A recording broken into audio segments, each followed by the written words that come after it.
Welcome to another edition of Robot Wars Extreme Warriors on the new CNN. Last time you would have seen Brawler hit the hole and Tricerabot go through. Today you're going to see the return of General Chompsalot, who's going to try to eat up his opposition. And the return of Runaway, who's going to try to keep his wheels on the ground this time.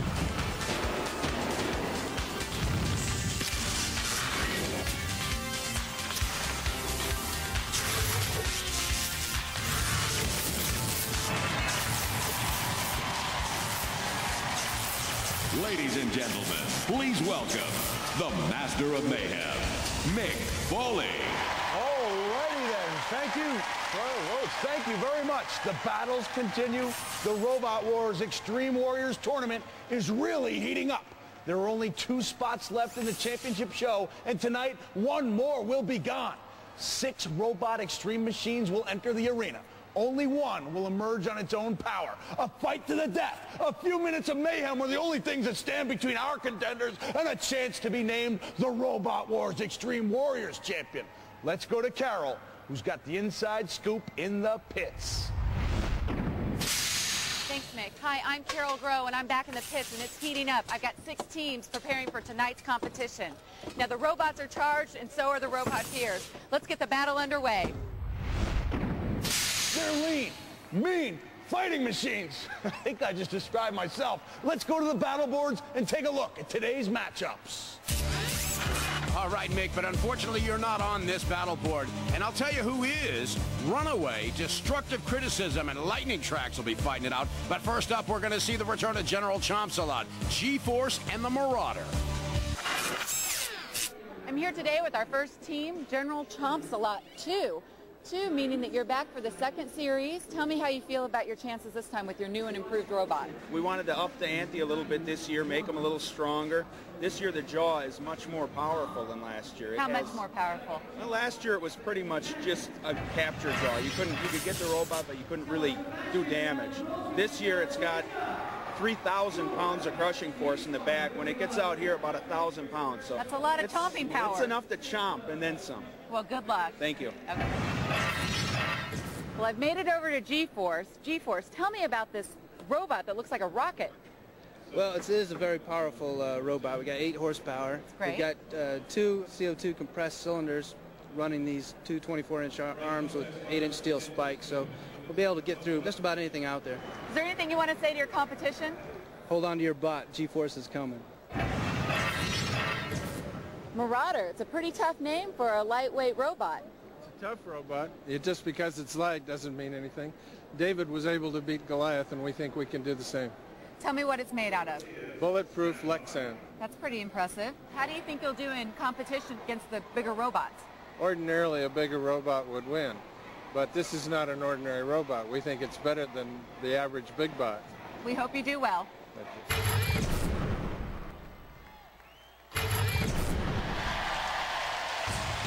From New Berlin, Wisconsin, General Chompsalot 2. And the new improved General Chompsalot, in at 217 pounds. He's been upgraded in every way. He's more powerful, he's faster, and he's heavier.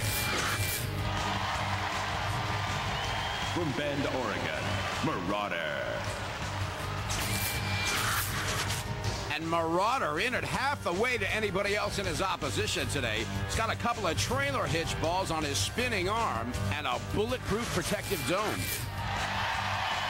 From Virginia Beach, Virginia, G-Force. And last but not least, G-Force at 220 pounds has got 4 8-inch spikes that'll penetrate just about any aluminum, but he's got no self-righting mechanism. Roboteers, stand by. And there's G-Force on the left and General Chompsalot on the right. And there's the Marauder team with Jack Harwick at the controls. And the housebots joining us tonight will be Shunt with his Diamond Edge axe. And joining Shunt, Matilda with her Tusks of Doom. 3, 2, 1, activate. And as RefBot shows the green light. The bots are off and ready to do some damage. Chompsalot with a mouth wide open. Marauder getting them steel balls spinning around. And G-Force just sizing up the opposition. G-Force in the back of Marauder. Definitely an agile robot, G-Force. Said they designed it after a F-14. We'll see if the Jets can light up on this thing. Chompsalot sitting out in the middle of the arena. Oh, look at the speed. Well, there was some F-14 speed, I'll tell you that. Right off of G-Force, plowing right into the side of Marauder. And now Marauder and Chompsalot are having a little go. Marauder runs out of one corner patrol zone and into the other, right into Matilda's tusks. And Marauder is still in that corner patrol zone, not moving too much. G-Force is dishing out some big high-velocity damage here. They've got all kinds of speed.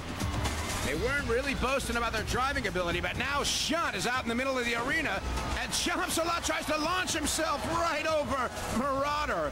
Marauder doesn't have that spinning arm going, and something has just flown off. Chompsalot has a little attack on RefBot. Wrong bot there, Chompsalot. And now Shunt is testing to see if G-Force is still alive.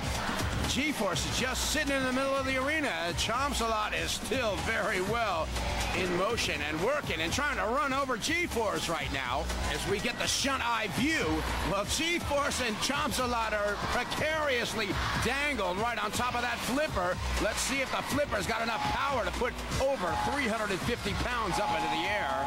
The audience thinks it's going to happen. And RefBot clears Chompsalot off the ramp. As G-Force does its F-14 imitation finally. Well, they look humbled up in the booth. There it was. Wow, that is easily the biggest error we have seen in Robot Wars. Impressive. And it's the first time we've seen his 8-inch steel spikes coming out of there as Shunt buries G-Force. And it's over for them. C.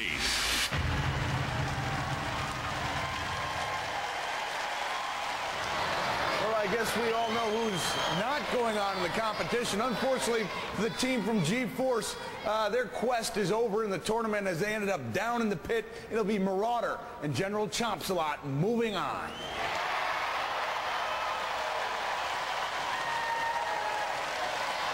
Okay, I'm standing here with all three teams. Unfortunately for G-Force, the journey's over. Now you're a young man. How many months, possibly years, will it take you to get over this devastating setback? Lots. Lots? The design was perfect.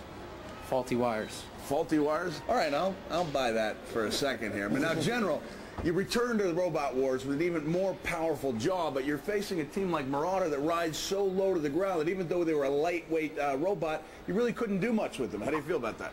Yeah, their skirts were surprisingly effective. They were hard to get in that mouth. We thought they'd be a little bite-sized for us. Nonetheless, you move along. Now, Jack, you are a guy who's traveled the world. You are an aerospace engineer. You put men on the moon. But did it compare to the thrill you got competing right here at Robot Wars? This was more personal and less bureaucratic. All right, well put. I wish you luck, and wish you luck, and I wish you luck with the rest of your life, because it's going to be a tough one to get over. Ladies and gentlemen, let's hear it for all the Roboteers.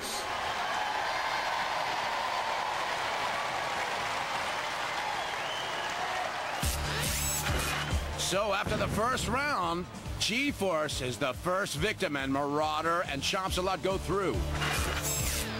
G-Force has no force as Shunt has its way with the bot, flipping him and dropping him into the pit and out of the competition. When we come back, Marauder and General Chompsalot go on to round two.